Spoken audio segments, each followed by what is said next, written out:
Okay, we're back with another Westworld video. I'm gonna try and move through the beginning of this video really quick because I'm trying to get to the twist at the end. I was gagged a little bit.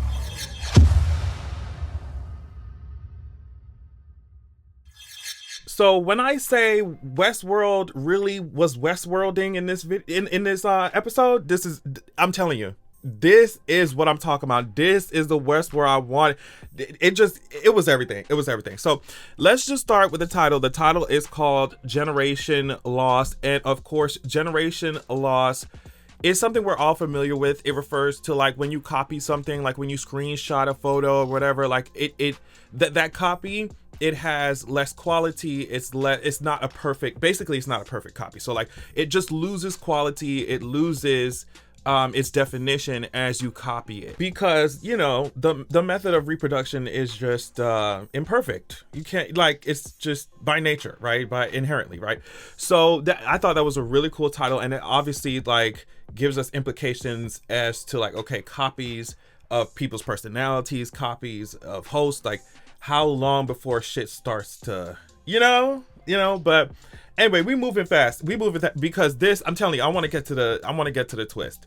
So Maeve and Maeve, oh, I guess we could call him that, Maeve. But Maeve and Caleb are like, they're dead in the last parts of Rehoboam, and I was like, this answers one of my questions that I had at the beginning, because I was like, girl, they don't have no backups of Rehoboam. So I guess they were going around the world like just dead and all that shit, right? They're successful in taking that that big ass bowling ball out. But in the end, Caleb gets shot on this mission, and Maeve, I guess she finds a way to hack his like implants or whatever the hell, I forget what she calls it, but like hack his like tech shit.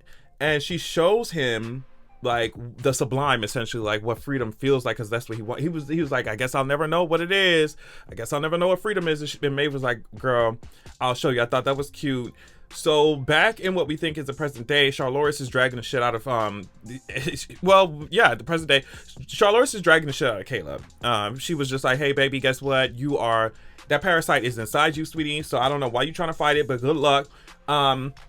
And she says something here. She says, Maeve and Dolores were always so fond of you. I'm inclined to keep you around and see what she says, see what the fuss is about. And I'm gonna talk about this a little bit more towards the end, because it's just like, obviously Caleb was you're keeping him alive for a reason. Y'all chose him for a reason. Even season 3 said that he's special or in the outlier. So it's just like, what do y'all want him for? Whatever. I mean, I think I kind of know. I'm gonna talk about it, like I said, later on. May finds out that William is a host, and she's gagged. I mean, like, she was trying to fight his ass before he done duplicated. She's gagged. William says, girl, I took care of all your friends. So of course they have a little standoff, and I love this throwback because like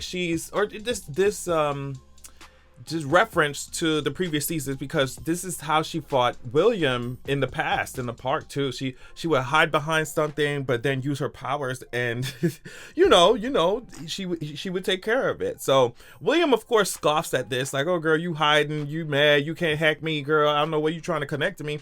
And Miss Mamas was like, guess what, I was not trying to do none of that shit that you're talking about. She literally connects to the machine, turns her ears off.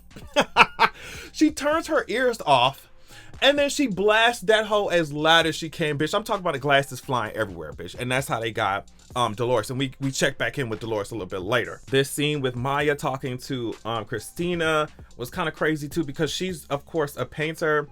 And she just drew this big ass black ass tower over just scribbled that shit over her painting.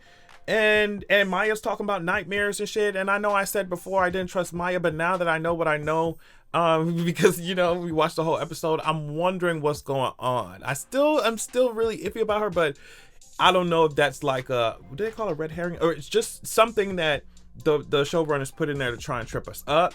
But I don't know. That was interesting. Now they're over here deciding what to do with Bernard, and C was like, you already approved. She was talking to, I guess, this other guy. He looks like a leader. C was like, you already proved that we work with them. Like, what's the problem? Like, let's at least see what they talking about, and if not, we shoot them. And C was like, oh, and the other guy was like, that's all good and well, but we found another outlier and we have to go get her, I guess, before this outlier is hunted down. And they say she before she is hunted down. I'm just like, are y'all talking about Christina? Because now at this point we already established that Dolores is doing what Dolores is doing, or Charloris is doing what Charloris is doing. So it's like, are y'all is that who you're talking about?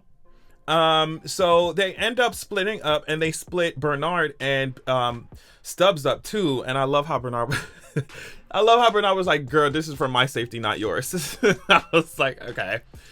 So I love this scene here where they're trying to get themselves and Charloris to the extraction point. And I love how, Dolores is using her ways to control her flies or whatever to control the actual guests, and it's so that she can use them to try and get Maeve and Caleb away from her or dead or whatever. But Maeve ends up fighting back with the host. Like, she ends up, I think that's what she's, that's the only way she can fight back, because she don't have no powers over the parasite. So she's using the host to hold the guests off so they could get Dolores or Charloris, whatever the hell, out of it. I love when Maeve slammed Charloris's head against that van bitch. I got my when she slammed Hale's head against this van bitch, I got my life. I'm sorry. But then Caleb's parasite almost takes control over him. He gets stabbed out of that moment, and that's it. I don't know. At this point, I was like, yo, you need to find a way to keep guns away from this man or tie this man up or something, because he is definitely going to be shooting y'all ass. I was like, something's going to happen. He's going to flip. So we're here now with, I love the date with, I'm not going to talk about it for too long, but I love the date with Christina and Teddy. Oh my god, Teddy. I don't even know his name like his name that I guess evil Dolores gave him in this I guess narrative or whatever. But I just love the scene, and it was just really nice. And the do I know you? Have I met you before? He's like, yes, you have, girl. But in the end, he just toasts to her because she ends up kind of rejecting him. I think at least that's what I thought we were supposed to take from it. So Maeve talks about, which I love this part. Maeve talks about why she left Caleb the first time on their mission that we saw in the beginning of this episode, like afterwards, why she left. And she didn't leave immediately, right? She said she stayed by his bedside for weeks, but then she kind of had to tackle what mortality was. It's just, obviously she's a host, she didn't have to deal with no shit like that. Usually she don't have to deal with no permanent death, right? Because she's a host. But she said she had to tackle this feeling, this idea of the finality of humans' death and what that means. And I feel like what she said was she wanted to give him something to fight for, something real to hold on to. And I can see why she did that. It's almost like, I'm gonna be here forever, or at least for a very long time. Like, you need to have some human companions. You need to have something to fight for. And I guess that's a very good explanation as to why, if you're talking about showrunners and writers between seasons, like, we got to figure out what starts the events of this season. I think that's a good way to do it. Maeve says, I did leave. I wanted you to get something, have something to fight for. At the end of the day, I was still too curious, and so I looked for you, and that set off. That's how Hale found them. That's how, because that's how she set off all that shit in the grid. That's why she was doing that shit to the grid. So it was just a very good, first of all, very good writing, very good way to tie that right back into the events of basically the first episode. So they get to the spot. William is already there, which is like, not surprising at all. The way that Dolores is or Charloris or whatever, I'm talking about, Hale, is so relaxed in this shit and just chilling. I was like, child, she already has a plan. I was like, she already has a plan. Even that time when Charloris tells Caleb to shoot Maeve and he ends up shooting Will, and she's over here like, oh my god, how did you disobey me? Oh my god, obviously that was a fucking bluff. How did you disobey me? How did you disobey? Well, maybe it wasn't, because he said, because I have something that you don't have. And I'm wondering what he's referring to. Like I said, I feel like one of the reasons why Rehoboam wasn't really fucking with, or didn't really know how to interpret some of these people, is because they outliers, and Caleb is one of them. And I think that, okay, did Dolores base all of this research for her parasites on the data that she had from other people, and she didn't incorporate the outline? You know what I mean? Like, what data did she use? What data did she base this parasite off of? Is you see what I'm saying? Hopefully I'm making sense. Either way, all this shit, how did you disobey me? Oh my god, you shot Will instead of Maeve. None of that shit matters. Cause William gets up, he shoots and stabs the shit out of Maeve. In this entire time, it was a fidelity test, and I was gagging. As soon as she said, "Hey, girl," as soon as she was relaxed and Charlotte, whatever, starts spinning that fucking chair, I was like, "Girl, something is not right here." Like, Charlotte is way too relaxed. She's way too relaxed. Charlotte's gonna look in Caleb's face and talk about, "Oh, it's part of an interview to establish baseline." And then when he said, "Girl, what are you talking about?" I knew exactly what she was gonna say. This bitch gonna say fidelity. I say, "Yeah, girl." Caleb, you done died a long time ago. They fucking with the timeline. I already knew it. I was like, "Girl, yeah, Yo, dumbass, both y'all dumbasses went into a park filled with all types of allies to the people you trying to take down. Y'all just waltz in there, bitch. Of course you're dead. Of course Dolores killed the shit out of you. Of course you're dead."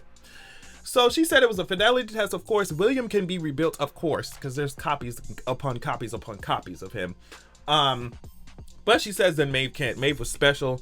And of course, Maeve wasn't setting up no shit to be copying her shit, or, Dolores isn't making copies of Maeve. So it was almost like, well, that death for her is final. This was a 278th version of Caleb, and I guess they finally got it right after all this time, after 23 fucking years. So, I mean, Hale goes into further detail about her plan. Basically, the younger that the human beings are when you implant the parasite, the better, because according to her, the parasite will grow in symbiosis with the human mind. Now, for the big twist, of course, we find out that C is Frankie. I was gagged. I would have been even more gagged if I didn't read. I don't know. I saw a slick comment that said online that said, "Oh, maybe C is Frankie." And I was like, I don't know.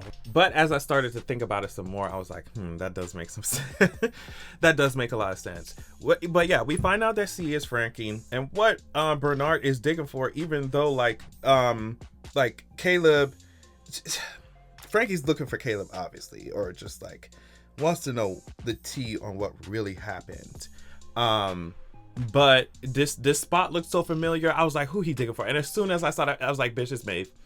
It's Maeve. Now, my only thing here before we continue for a little bit is that when they checked to see if Maeve was fully dead and completely wiped so that nobody could come in and do nothing, unless Hale, Dolores, whatever, is getting so high off her power that she don't even feel the need to clip the loose ends. You know what I mean? You see what I'm saying? Because I feel like I'm not going to just let her fucking control unit just sit there without wiping that shit, or without, taking it for myself. With, just because she blew herself up, which I'm so mad. How many times Maeve done died now? Like, damn. Just because she blew herself up and hacked into that shit and blew herself up does not mean that her control unit is gone, obviously, because Bernard went and found that shit. So now when what's his face tries to run outside, Caleb tries to run away from fucking Hale, she literally just walks outside like it's just another sunny, beautiful day, and literally holds up her hands and stops the entire city. It looks like she stops with the sound that plays. She controls their minds and stops the city. And I was like, oh, okay. Okay, she's not playing around with you stupid bitches. She's here and she won. Now, let me tell you why I love this episode so much. First of all, when you start this episode, this season, it makes you think that, okay, the point of this entire season is to make sure that we stop Hale, Dolores, Charlotte, whatever. That was the whole point of the season. But they fast forward that shit. I love that shit because they made us think we're going to have to wait till the end of the season to see what happened, to see who won. And we already seen that Dolores won, and I got my life. I want the robots to win. I'm literally just like Ford, girl, get these hoes off of here and let's get these Neanderthals out of here and let's clear a path for something new. Okay, it was so great to see just And it's not the typical, oh, we're just gonna shoot every human being on the planet and kill everybody, and then, you know, it's not. It wasn't. Of course, it's bloody because it's Westworld, but her takeover wasn't as bloody as you know, robots versus humans tropes technically, or usually, sorry, are. You see what I'm saying? So I really love that. So basically, what we see is Christina is a copy of Hale, a copy of Dolores, living in another park. But the park this time is New York, and she's in the real world, and she has to yet again wake up out of a dream. Dolores yet again, Christina yet again has to wake herself from a dream. I woke from a dream. Like, she has to really take control of her autonomy yet again. And it's like, I just love the idea of past lives and reincarnation and tying that to fucking technology and host versus human. What makes you human? What makes you host? It's just great. It's just great. So now I can't wait. Can you imagine if there's another moment that reflects in the previous seasons when Dolores first broke out of Westworld? Like, imagine if Christina gathers all her girls around her, gathers Teddy, gathers all the rest of the bitches, and says, "Hey, bitch, let's go. Let's take down Hale. Let's break free." Cause she got us trapped in this shit too. So I really want to know what the hell is going on.